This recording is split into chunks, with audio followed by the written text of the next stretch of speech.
Welcome to daily tutorials. This video is going to be all about the ID selector, so don't forget to subscribe and let's get started. First, on our page we have two random paragraphs, and let's go to VS Code.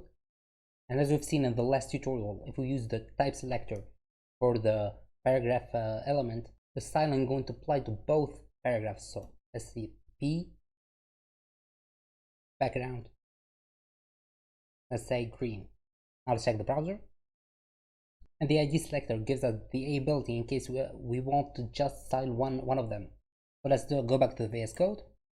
Here, we're gonna delete this, and we're gonna go back to the HTML document,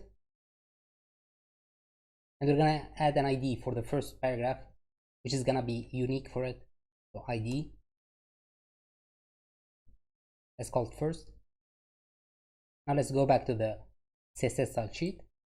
Here we're gonna start with a number sign. Then first, curly braces, background, color, and let's give it green color. Now let's go back to the browser, and here we can see that the background color applied only to the first paragraph. Now let's go back to VS Code. Let's give an ID for the second paragraph. So ID, as usual, it should be unique. So let's call it second. Let's go to the CSS sheet. And again, number sign and second, curly braces, and background color, let's say green yellow. Now let's go back to the browser, and here we see the difference in styling between the first paragraph and the second paragraph.